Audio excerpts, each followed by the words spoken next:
తెలిసిన వారికి అందులో తెలుగు సాహిత్యం ప్రవేశం ఉన్న వారికి అంతా కాకపోతే సినిమా మాటల్ని కొంచెం జాగ్రత్తగా పరిశీలించిన వారికి తెలిసేది.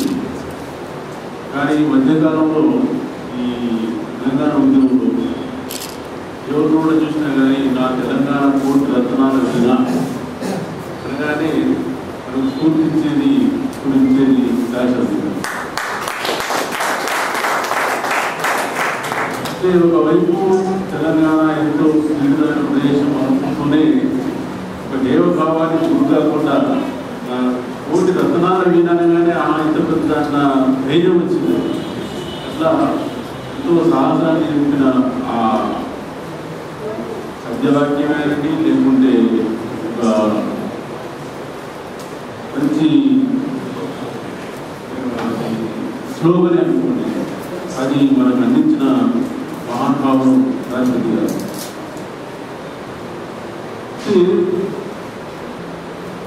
కవులు అంటే మనకు సరే ఒక్కొక్కరు ప్రకృతి నుంచి వాళ్ళు వాళ్ళ భావన గురించి రాస్తుంటారు.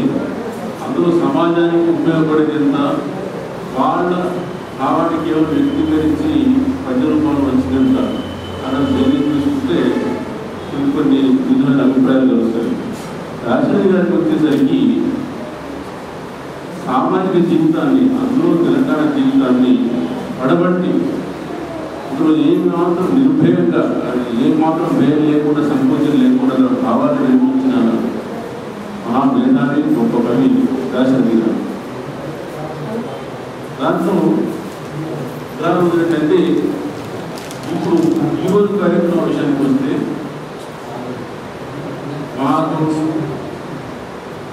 పెద్దలు లేకుంటే పారిశ్రామికవేత్తలు ఎవరైనా కానీ కనిపించిన వారు ఉంటే వారి స్మారకార్థం కొంతమంది సంస్కారం చేయడం పరిపాటి.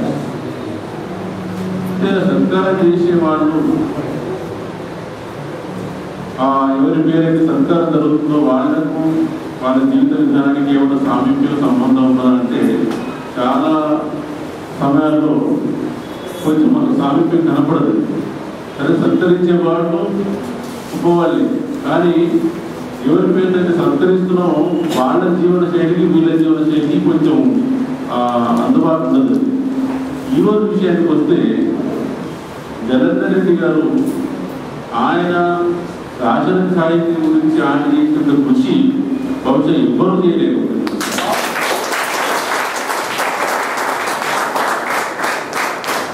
ఇవాళ ఒక మీటింగ్ జరపాలా, ఒక కార్యక్రమాన్ని ఒక విషయం మీద జరపాలంటే అది పెద్ద బృహత్కార్యం. పెళ్లి చేయడం ఈజీ, కానీ ఒక సభ నడపాలంటే రావడం జనానికి ఎవరి వాళ్ళ పని వాళ్ళది.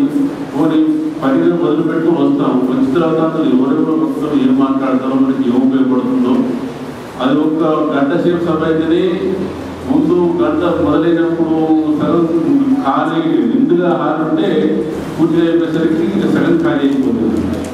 అట్లాంటిది ఒక సాహిత్యం మీద, అందులో కేవలం దశరథి గారి మీద 2 రోజులు సభ విజయవంతంగా నడిపినారంటే దాని ఎంత కృషి ఉంటుంది, ఆ విషయం ఎంత గొప్పమైంది అన్నది మనందరికీ అలా తెలిసిపోతుంది.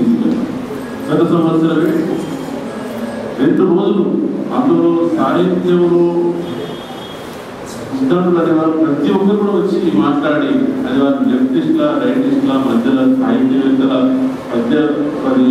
గద్యమా పద్యమా తేడా లేకుండా ప్రతి ఒక్కరు కూడా వచ్చి దాశరథి గారి పట్ల వారికి కూడా గౌరవాన్ని వ్యక్తపరిచి తమకు తాము సాహిత్యంలో ఏమి సాధిస్తుందో కూడా వాళ్ళు వ్యక్తపరుస్తున్నారు.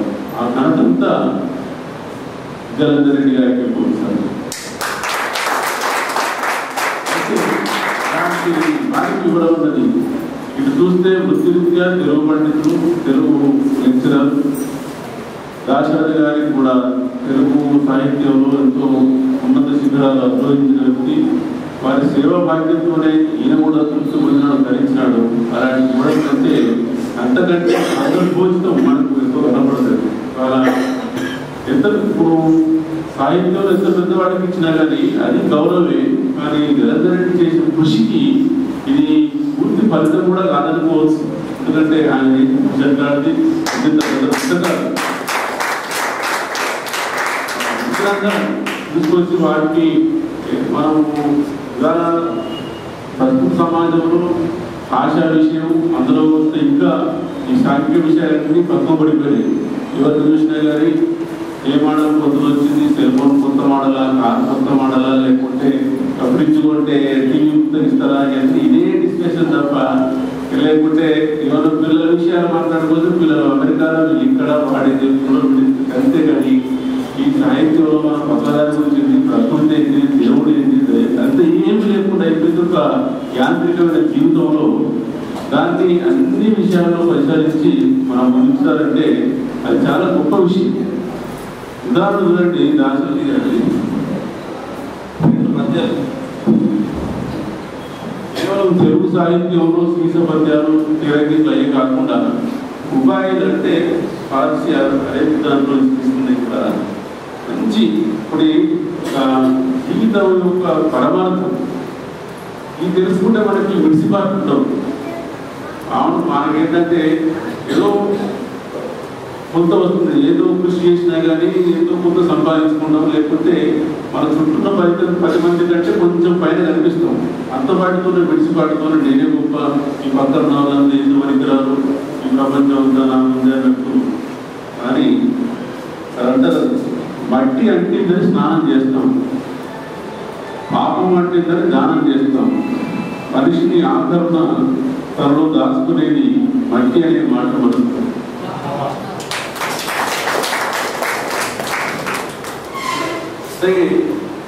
ఇంకా జన్మ సార్థకత కావాలంటే మనిషికి కొంచెం పరమార్థం కావాలి. దాని గురించి అంటారు అది చచ్చి బ్రతికి ఉన్నవారు కొందరు కలరు, బ్రతికి తెచ్చిన వారు ఎందరో కలరు, ఎందరితో వేదాలతో వర్ణించేవారు, బుద్ధికి జడియప్పుకున్న వారు ఎందరు కలరు. ఇట్లా ఎన్నో రూపాయలు అది ఏ వర్షంలో కూడా మనకు చాలా వరకు అట్లే ఉంది. ఆఖరికి వారు మామూలుకి మనిషి ఎంత పెద్దోడైనా అందరికీ భయపడకపోయినా కానీ మనిషి భయపడేది కేవలం మృత్యువు. తను మామూలుగా అందరూ తెలుసు, ఇక్కడికి వచ్చిన వాళ్ళు అందరూ చచ్చిపోయేవాళ్ళే. కానీ సాగు అని రాగానే పెద్ద ఏదో కొంత ఆవిడ ఎంత ధైర్యవంతుడైనా కానీ ఆ చంపు వేరే ఉంటుంది. దానికి అంటారు నిర్భయంగా వచ్చాను, నిర్భయంగా వెళుతాను, విశ్వసిస్తూ వచ్చాను, విశ్వసిస్తూ వెళతాను, నృత్యం చూసి గడిపిస్తారెందుకని భయపెందుకు, నా ఇంటికి నేను వెళ్తాను. లాస్ట్ గంటలేదు ఇంక చాలా ఉన్నాయి. ఊపిరి పీల్చినప్పుడేమో జననం, ఊపిరి పీల్చినప్పుడేమో మరణం, జనన మరణాల మధ్యలో దూరం క్షణమన్న మాట తెలుసుకోవడం. అయితే మనకి ఏంటంటే ప్రతి ఒక్కరు కూడా పంటను బట్టి ఎన్ని చేయాల్సిన పర్లేదు. అప్పుడప్పుడు జీవితం దొరికినప్పుడు ఇలాంటివి చూసుకుంటే మనకు పెద్ద బాధలు కలగవు. ఈ జీవితం అంటే ఇదే, ఇది మనకి ఏదో పెద్ద ఆస్తులు అంతస్తులు అన్ని గురించి కాదు. ఈ జీవిత సత్యాలు తెలుసుకుంటే మంచి ధైర్యం వేరే ఉంటుంది, అది పోకడం వేరే ఉంటుంది. అది దురదృష్టవశాత్తు లోపెడుతుంది. ఇది ప్రచారం చేయడానికి జలధరెడ్డి వెంకన్న గడిపూడి అయితే మామూలు పద్యాలను చూస్తే రాజాది గారు ఏమైనా వేదాంతం లేకుంటే నైరాశ్యం చావు బ్రతికిదే అనుకుంటారు. కానీ వారు ఆశతోటి చూస్తే కూడా చాలా చక్కగా మధ్యన అంటే ఇప్పుడు కూడా కాపీ కొట్టేటప్పుడు కూడా నాకు సరైన జరిగిన సంఘటన ఉంది. కాపీ కొంటారంటే దేంట్లో నుంచి కొంటారు కూడా మనకి తెలియదు. మేము వరంగల్లో చదివినప్పుడు ఈ సైన్స్ వాళ్ళు ఆర్ట్స్ వాళ్ళందరూ కలిసి ఉండేది పిల్లలు. అర్థం కాదు ఎగ్జామ్స్ ఏంటంటే వీళ్ళు ఫిజిక్స్ ఎగ్జామ్ అయితే తొందరగా అట్లే పలికినాడు ఎగ్జామ్ పోవాలని స్వీట్స్ పట్టుకుంటాడు. వీడు ఎదురుతో ఏ పేజీ రాస్తే వాడు ఆ పేజ్ చెప్పినట్టు వీడు ఫిజిక్స్ లో స్వీట్స్ రాస్తున్నాడు. అయితే దాని గురించి అవుతుంది అనుకుంటాడు. అది కాపీ కొట్టు హక్కు కలదని విద్యార్థి జాగ్రత్త తెచ్చే సైన్స్ నాడు. సైన్స్ లో కూడా జాగ్రత్త అంటే జిరాఫీ లాంటి చదువుకుని వాడు జాగ్రత్త సైన్స్ రాసింది. ప్రశ్నకి ఏమి వ్రాయు బతుకుతాము మార్క్స్ అనుసరించే మార్క్స్ కాక అట్లా మార్క్స్ దాన్ని మార్పులు వచ్చిందని అన్ని ఒక చెప్పిపుడు లెక్క అట్లా హాస్యం, కానీ అట్ ద సేమ్ టైం దిగజారుతున్న విలువలు బట్టి కూడా ఏమో చేసినారు. ఇలా చెప్పుకుంటూ పోస్తూ అయితే ఏ సమాజమైనా కానీ ఆరోగ్యకరంగా ఉంటున్నది అంటే ఈ విల్లాలు మాల్స్ లేకుంటే ఎన్ని ఉన్నప్పుడు కాదు, ఆ సమాజంలో జరిగే హెచ్చుతగ్గులన్నింటినీ మంచి చెడులన్నింటినీ ఒక సమర్థమైన కవులు మనకు దర్పణం లేక చూపించి ఇది విపరీతం పోకడమవుతుంది, ఇది సరిదిద్దుకోవాలా అన్నప్పుడే ఆ సమాజం చక్కగా నిలబడుతుంది. అలాంటి కవులు కానీ రచయితలు కానీ వాళ్ళను పోషించుకోవాల్సిన బాధ్యత మనది. కవి సరే రాస్తాడు, రకరకాల కవులు మన వచ్చి ఇందాక అంటారు అది ఇవన్నీ ఏదో ఒకటి పేరు పెట్టడం, పిచ్చికి కలిగించు అది నాకు అవి వచ్చిన వాళ్ళకి ఎందుకు వచ్చినా బాధ కలిగించినట్టు అటు ఉన్నారు. కానీ కష్టపడి పెంచి భావం తీసుకొచ్చే కవితలు ఉన్నప్పుడు వాళ్ళని, ఎందుకంటే ఒక కవిత రాయాలంటే మామూలుగా దారిపోతూ రాసేది కాదని ఒక రోజుల తరబడి ఒక విషయాన్ని గురించి ఆలోచించి దాన్ని చక్కమైన భాషలో పెట్టి అక్కడ పెట్టే చక్కని కవిత. అంతేకానిగా సరే నాకు కవిత పేరు రావాలనేది రాసుకున్న పద్ధతులు వేరుంటాయి, కానీ సాహిత్యాన్ని మనం పెంపొందించుకోవాలి. ఇప్పుడంటే ఇట్లయింది కానీ 5-10 ఏళ్ళ సింహలు ఇంతవరకు కూడా ఇప్పటికి కూడా ఉన్నారని నిరక్షరాస్యులు అనుకున్న మనం వాళ్ళు నిరక్షరాస్యులు మన జనాభా లెక్కలు వాళ్ళు లెక్క కిందనే రాదు. కానీ అట్లాంటి వాళ్ళు చేతిలో పని చేసుకుంటూ ఏం చేసినా కానీ వాళ్ళు గలవెత్తి పాట పాడినారంటే ఆ సాహిత్యం వాళ్ళకు ఒక ప్రకృతిపరంగా స్వాభావికంగా వచ్చింది. అది వాళ్ళ జీవన శైలి, వాళ్ళకి అదే ఆనందం, అదే జీవితం. ఆనందాన్ని వాళ్ళు చూడండి, ఒక మామూలు అంటే సాయంకాలం ఏం తినాలి అన్నది తెలియకపోయినప్పుడు కూడా ఒక పాట పాడుకుంటూ పోగలుగుతాడు, ఈల వేసుకుంటూ పోగలుగుతాడు. అదే ఆ రోజంతా లేకుండా పెద్ద తెలుగుతుందో 5 కోట్లు 10 కోట్లు సంపాదించనుకుంది. మన పాట పాడండి, పాట కాదని మాటే మాట్లాడు. ఎందుకంటే 5 కోట్లు ఎక్కడ పెట్టాలి, ఇంటి దగ్గర పెట్టొచ్చిన కానీ కొరకెంత తీసుకున్నాడు, లేకుంటే ఎంత తీసుకున్నాడు, లేకుంటే ఇన్కమ్ ట్యాక్స్ ఎప్పుడు వస్తారు, ఎవరు లేకపోతే దొంగోడు ఎప్పుడు వస్తాడు, లేదంటే పాట కాదని మాట కూడా రాదు.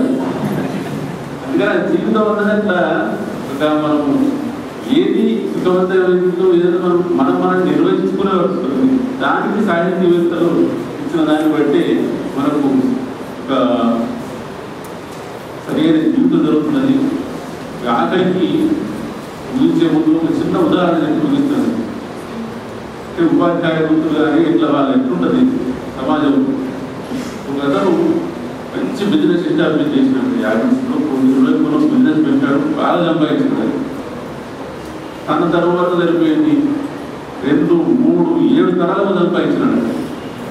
సంపాదించిన తర్వాత 8వ తరం సంపాదించాలంటే తెలుస్తలేదు. ఇట్లా ఏం చేస్తే 8వ తరం వరకు సంపాదించాలి. పోయి ఒక మంచి ఎకనామిస్ట్ దగ్గర పోయి, అయ్యా మరి ఇట్లా నాకు ఇంత సరిపోతే 8వ తరం వరకు సంపాదించాలంటే అప్పటి వరకు ఉంచాలంటే దాన్ని ఏం చేయాలి అంటే, నాకు అంత తెలియదు. పలానా ఊళ్ళో ఒక మాస్టర్ ఉన్నాడు, పలానా ఇందులో నేర్చుకుంటాడు, స్కూల్ టీచర్ అయినా దగ్గరకు ఇట్లాంటి వాటిలో చాలా బాధించారు. అడ్రస్ ఇస్తే పోయినాడు. కానీ ఒక్కటే ఆయన డబ్బులు ఇట్లా ఫీజు ఏం తీసుకోడు. ఆ రోజు సరిపోయేంత పావుకిలో బియ్యం, పప్పు, చిన్న నూనె, అంటే ఆ భోజనాన్ని జరుగుతున్న సరుకు ఎక్కువ ఉంటుంది తక్కువ ఉంటుంది తీసుకొని 11 గంటల లోపల పోవాలి అని అంటే, సరిగ్గా పోయినాడు. కొంచెం మంచిగా తీసుకొని పోయేసరికి 11:30 అయింది.